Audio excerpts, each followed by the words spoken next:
Não sei exatamente por que aceitei aquele plantão extra. Talvez pela grana, talvez para esquecer um pouco das coisas em casa.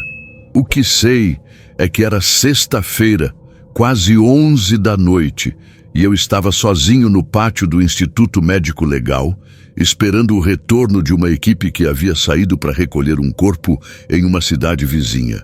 Trabalho como auxiliar no IML há uns 3 anos.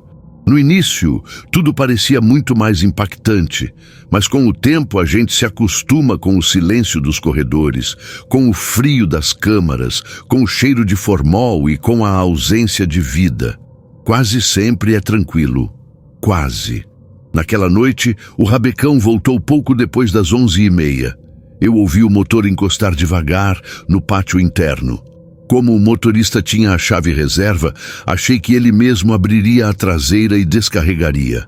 Mas ninguém saiu. Esperei uns minutos e fui até lá, imaginando que talvez estivessem esperando ajuda, já que o corpo poderia ser de difícil remoção. Mas quando cheguei, a cabine do carro estava vazia. Sem motorista, sem ninguém. Não tive tempo nem de pensar muito.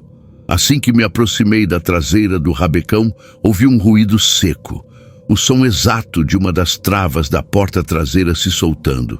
Fiquei parado, por instinto, como se algo me dissesse para não dar mais um passo. A porta, então, se abriu sozinha, devagar, com um rangido baixo. A maca estava lá, posicionada, e até aí tudo bem. Já vi rabecões voltando sozinhos quando há troca de turno. Às vezes, deixam o veículo posicionado, com o corpo dentro, até o outro plantonista chegar. Mas naquele instante vi algo que jamais vou esquecer. A maca, de maneira extremamente lenta, começou a se mover. Não caiu, não deslizou, não despencou. Ela recuou, voltou. Voltou para dentro do compartimento, como se alguém a estivesse puxando delicadamente pelo pé. Eu fiquei parado. O movimento era suave, mas claramente forçado por alguma coisa. O tipo de coisa que não se explica com vento, com freio de inclinação ou qualquer desculpa racional. Não naquele caso. O solo era nivelado, o rabecão estava com o motor desligado e a inclinação natural faria a maca descer, não voltar. Antes de continuar, se você está curtindo essa história e quer mais relatos reais e envolventes como esse, se inscreve no canal, deixa o like e compartilha com aquele amigo que adora um suspense de verdade.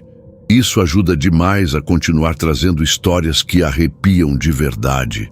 Depois de uns 10 segundos de imobilidade total, fui tomado por uma sensação física que nunca senti antes. Os pelos do braço levantaram sozinhos, não por medo, mas por uma presença. A maca estava lá dentro novamente e a porta fechou, sem violência. Fechou como se alguém a empurrasse calmamente. Um clique suave indicou que a trava havia se encaixado. E eu continuei parado, em silêncio, como se a menor reação pudesse provocar algo. Voltei para dentro. Passei pela sala principal, onde ficam os quadros com escalas e relatórios, e liguei para o motorista de plantão. Nada. Liguei para o outro técnico que saiu na viatura, e aí veio a parte mais difícil de processar. Ele atendeu e, ao fundo, dava para ouvir barulho de estrada. Ele me disse que ainda estavam a caminho, que estavam a uns 20 minutos de distância. A ligação durou só isso, uns 20 segundos, tempo suficiente para que meu estômago virasse do avesso. O rabecão estava ali, estacionado, com a maca dentro. A partir daquele momento, não houve mais lógica. Fui até a sala de câmeras, passei adiante umas horas do registro. O sistema gravava tudo: entrada, pátio, corredores. Por volta das 23h29, o portão se abriu, sozinho, sem ninguém na portaria. O rabecão entrou, sem motorista. Em câmera lenta, dava para ver claramente o veículo se movendo devagar, como se alguém controlasse o volante com precisão. Freou no local exato onde normalmente param. Ficou ali, parado. A porta se abriu e a maca recuou.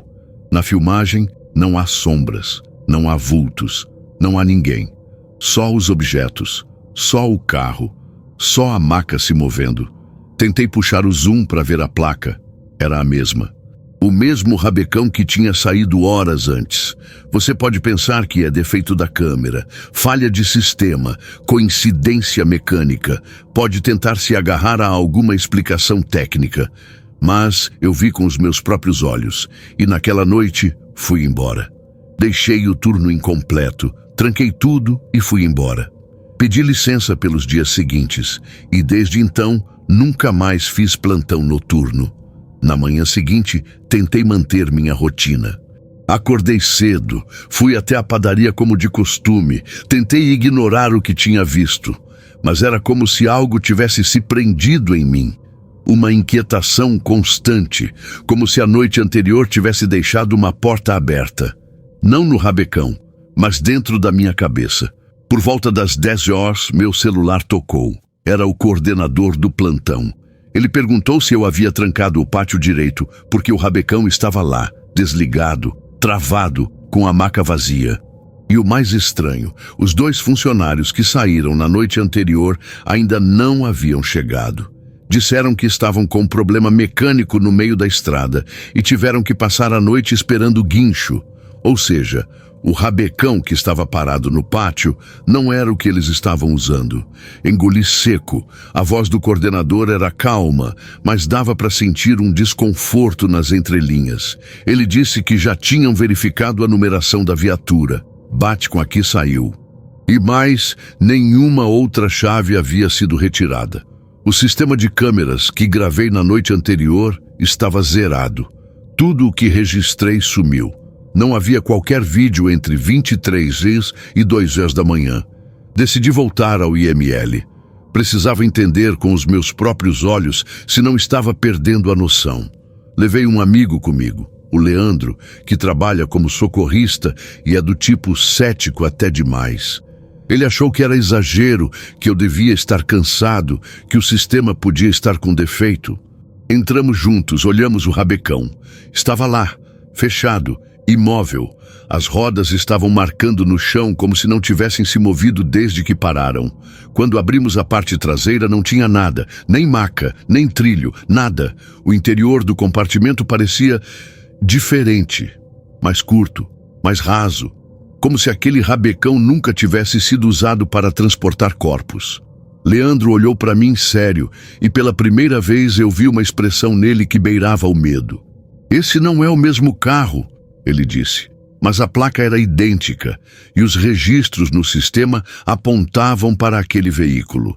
A dúvida começou a corroer qualquer tentativa de raciocínio lógico. Não havia como um segundo rabecão estar ali. Não havia registros de entrada. Ninguém usou a entrada lateral. Nenhuma outra equipe havia acionado viatura reserva. Pior do que isso foi o que veio à tona no fim da tarde. O motorista e o técnico que haviam passado a noite esperando o guincho finalmente chegaram. Estavam exaustos. O caminhão que os rebocou confirmou. Eles nunca chegaram a sair da cidade. O rabecão apagou no caminho, ainda na zona rural. Mas o mais perturbador, a viatura deles nunca foi ligada novamente desde que parou. Ou seja, o veículo no pátio não poderia ser o mesmo. Não há como estar em 2 lugares ao mesmo tempo, mas a placa, os documentos, os sinais eram todos iguais. Exatamente iguais. O coordenador decidiu suspender o uso do rabecão até segunda ordem. Chamaram uma equipe técnica da central. Iam verificar tudo. Enquanto isso, o carro ficou trancado, isolado com fita. E a maca, aquela que recuou sozinha, nunca mais foi vista. E mesmo que pareça o fim, ainda houve algo mais. 3 dias depois, recebi uma mensagem no celular. Número desconhecido. Sem texto. Apenas um vídeo. Eu abri. Era o registro da câmera de segurança da noite do ocorrido. O exato momento em que a maca recua sozinha. A imagem estava nítida. O tempo, o ângulo, tudo igual ao que eu vi. Mas com um detalhe que não estava lá antes. No momento em que a maca começa a recuar, dá para ver, no canto da imagem, uma sombra. Não de uma pessoa, mas de algo ajoelhado. Só visível por 3 segundos. Depois, nada. Eu apaguei o vídeo na hora. Ou pelo menos achei que tinha apagado, porque no dia seguinte ele estava lá de novo. Mesmo horário, mesmo conteúdo. E todas as noites desde então, exatamente às 23h29, o mesmo vídeo reaparece. Mesmo se eu deletar, mesmo se trocar de aparelho. Sempre o mesmo arquivo, com o mesmo nome. Recolhimento Final MP4. A história continua, mesmo quando parece ter terminado. Depois daquela sequência de noites sem dormir, eu pedi afastamento. Oficialmente, por esgotamento. Mas a verdade é que eu não aguentava mais acordar no meio da madrugada com notificações de vídeo no celular.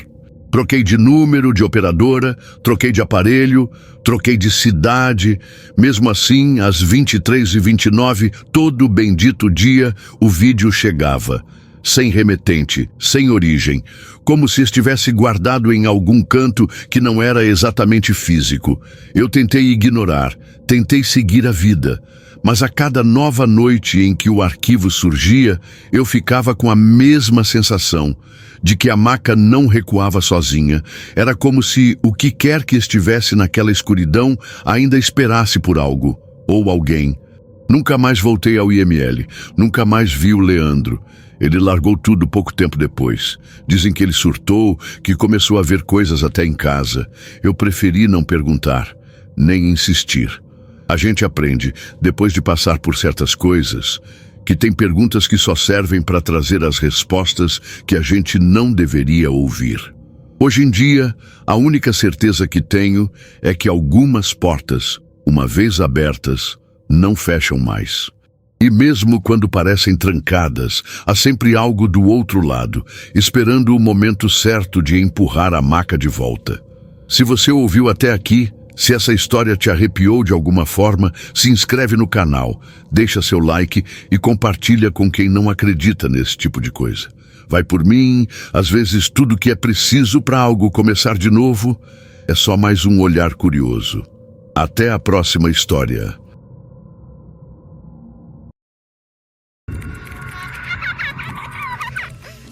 Meu nome é Daniel. Trabalho há 5 anos no setor de transportes do Instituto Médico Legal. Não sou legista, nem perito. Faço o que muitos não querem. Sou o responsável por dirigir o Rabecão, aquela van branca que circula pela cidade buscando corpos, geralmente em situações em que a polícia já fechou o cenário e resta apenas fazer a remoção. É um trabalho que exige estômago e distanciamento. A primeira vez que carreguei um corpo, saí para vomitar atrás de um posto policial. Hoje, infelizmente, me acostumei. Naquela sexta-feira, já passava das 11 da noite, quando o rádio da central chiou e a voz do supervisor pediu uma coleta na Zona Oeste. Era um caso de morte súbita, dentro de um apartamento. Nada violento, sem presença de sangue ou trauma. Peguei as chaves do Rabecão Reserva, o nosso principal estava em manutenção. E fui.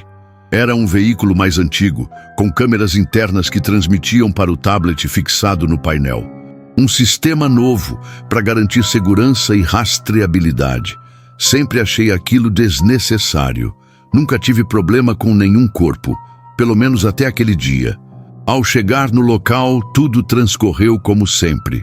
Os policiais já tinham liberado a cena e o zelador do prédio me ajudou a descer o elevador até o 5º andar.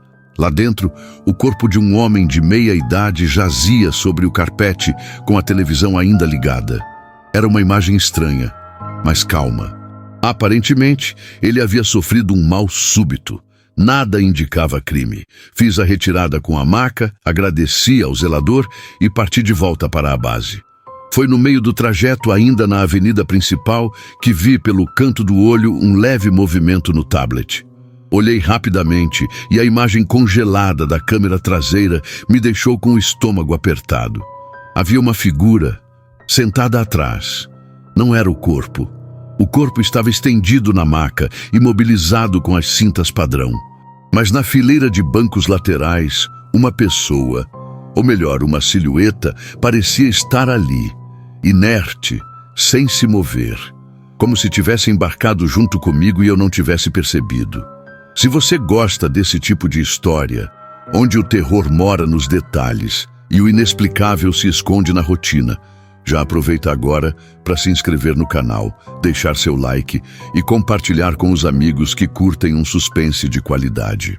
Isso ajuda demais a continuar trazendo histórias reais, estranhas e cheias de tensão como essa. Agora, vamos continuar. Eu pisquei, sacudi a cabeça, achando que fosse reflexo ou falha no monitor, mas a imagem permaneceu. Peguei o tablet do suporte e ampliei o vídeo. A câmera era de resolução baixa, mas dava para ver nitidamente algo com forma humana, sentado, com as mãos sobre as pernas. Virei o rosto lentamente, sem parar o veículo. Olhei pelo retrovisor interno. Nada. Apenas o corpo amarrado na maca, imóvel. Voltei os olhos para o tablet. A figura ainda estava ali, exatamente na mesma posição. Pensei em encostar o carro, mas era um trecho perigoso. Resolvi seguir até o posto do IML. Ao chegar, buzinei como de costume e um dos agentes veio abrir o portão. Entrei, estacionei na área de descarregamento e desliguei o motor. Tudo em silêncio. Peguei o tablet de novo. A câmera agora mostrava apenas o corpo. A figura tinha sumido. Senti um arrepio subir pela espinha. Desci, fui abrir a parte traseira com o agente. Ele ajudou a remover a maca e posicioná-la sobre o trilho que leva até o interior do prédio. Tudo parecia normal. Eu até quis comentar o que tinha visto, mas decidi não abrir a boca. Ninguém ali gostava de ouvir histórias. No dia seguinte, quando fui devolver o rabecão reserva, o técnico de manutenção me chamou. Disse que tinha algo estranho no sistema das câmeras e que queria me mostrar. No computador da central, ele abriu o vídeo completo do trajeto. Paramos em um trecho onde a figura aparece nitidamente. E o detalhe que mais me perturbou é que por breves instantes, a figura parecia virar o rosto, não para a frente, mas para a câmera, como se soubesse que estava sendo observada. O técnico perguntou se eu tinha deixado alguém entrar comigo. Neguei, é claro. Ele não disse mais nada, apenas fechou o vídeo e disse: "Esse rabecão vai voltar para revisão. Tem coisa nele que não faz sentido." Fui para casa com aquilo martelando na cabeça. Não dormi direito nas semanas seguintes. Toda vez que pegava um plantão à noite, evitava olhar o tablet. E se algo aparecesse de novo? E se aquilo nunca tivesse ido embora de fato? Só comecei a dormir melhor depois que troquei de função, meses depois. Pedi transferência para o setor de arquivos. Não dirijo mais rabecão. Não carrego mais ninguém. E com toda a honestidade, não sei se aquilo foi real, falha de sistema ou cansaço mental. Só sei que, naquela madrugada, o veículo estava vazio. Mas as câmeras, elas nunca mentem. Uma semana depois do ocorrido, enquanto tentava me adaptar ao setor de arquivos, um ambiente silencioso, quase monótono, mas infinitamente menos perturbador, recebi um envelope sem identificação, deixado sobre minha mesa. Era um envelope pardo, fechado com fita adesiva. Sem remetente, sem qualquer anotação externa. Achei que fosse mais um dos inúmeros relatórios que a chefia empurrava para digitalizar. Mas, ao abrir, percebi que não era isso. Dentro havia um único item. Uma foto impressa em papel comum, preto e branco, granulada. Mostrava o interior do rabecão, claramente capturada da câmera traseira. E lá estava a figura, sentada, cabeça inclinada, mãos sobre os joelhos. Só que havia um detalhe novo, um que me deixou gelado por dentro. Alguém havia feito um círculo em vermelho em torno do rosto da figura e com caneta esferográfica escreveram, logo abaixo, a data e o horário do vídeo. A data era de 2 dias atrás. Isso não fazia sentido. Eu não dirigia mais aquele veículo. Desde o episódio, o rabecão tinha sido recolhido para a oficina. E mesmo assim, aquela imagem parecia atual. Verifiquei no sistema do IML se o veículo havia sido liberado. Ainda estava listado como em manutenção. Liguei para a central da oficina, fingindo ser do setor de transportes, e pedi o relatório. O rapaz do outro lado confirmou. Esse carro não saiu da garagem desde que foi recolhido. Desliguei sem saber o que pensar. Se o carro não tinha saído, como podia haver uma imagem nova? E quem teria deixado aquela foto sobre minha mesa? Ninguém assumiu, ninguém viu nada. E como de costume, ninguém quis saber. Melhor deixar quieto, disse um dos colegas mais antigos, quando comentei por alto. Essa era a regra não dita por ali. Quanto menos você souber, melhor dorme. Mas minha curiosidade foi mais forte. No dia seguinte, esperei o expediente acabar e, sem falar com ninguém, fui até a garagem da oficina onde o rabecão estava guardado. Um galpão enorme, quase sempre vazio à noite. Usei um crachá antigo, que ainda estava ativo por descuido da TI, e entrei.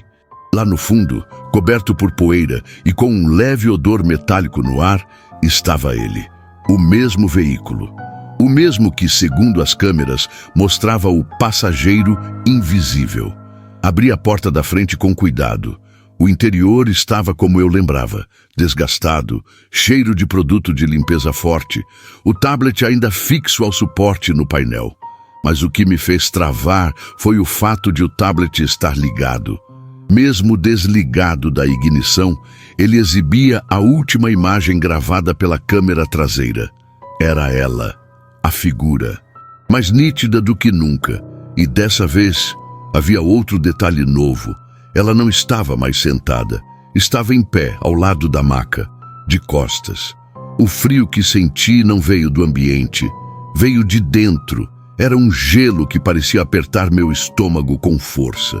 Dei um passo para trás, tropecei no degrau da porta e quase caí, mas consegui sair. Não olhei para trás, não tentei desligar o tablet, não tentei entender. Apenas saí da garagem, joguei o crachá em uma lixeira e fui direto para casa. Naquela noite, tranquei todas as portas, desliguei o celular e fiquei no sofá, com a televisão ligada sem som. As horas passavam lentas, e a cada som da rua, meu coração acelerava. Comecei a me perguntar, e se não era o veículo? E se aquilo estivesse ligado a mim? Mas por quê? Nunca fiz nada de errado, nunca desrespeitei um corpo. Sempre fui profissional, sempre mantive respeito. A única coisa diferente que fiz foi dirigir aquele rabecão reserva, aquele maldito veículo. Desde aquela noite na garagem parei de ir ao trabalho. Pedi afastamento médico. Os pesadelos começaram logo depois. Sempre com a mesma imagem, a figura em pé, ao lado da maca, com o rosto virado na minha direção, mas sem olhos, apenas sombra. Nos dias que se seguiram, tentei buscar ajuda. Psicólogos, médicos, até neurologistas. Todos diziam a mesma coisa. Você está exausto, Daniel. Precisa descansar. Talvez medicação ajude. Ninguém entendeu o que vi. E mesmo que eu tentasse explicar, as palavras soavam ridículas, como dizer que uma câmera capturou alguém que não estava lá, que uma figura apareceu e continuou aparecendo, mesmo com o veículo desligado e estacionado, que uma simples troca de veículo mudou tudo. Eventualmente, parei de procurar respostas, aprendi a conviver com o silêncio, mas confesso, até hoje, não consigo passar por um rabecão sem olhar 2 vezes para o banco de trás. E nunca mais consegui dormir com a porta do armário entreaberta. Não porque acredito que algo vai sair de lá, mas porque aprendi que nem tudo que parece vazio realmente está. Obrigado por acompanhar essa história até o fim. Se você curte esse tipo de relato, que mistura o cotidiano com o inexplicável, se inscreva no canal, ative o sininho, deixe seu like e compartilhe com os amigos. Afinal, tem coisas que só fazem sentido quando a gente escuta até o último segundo. Até a próxima história.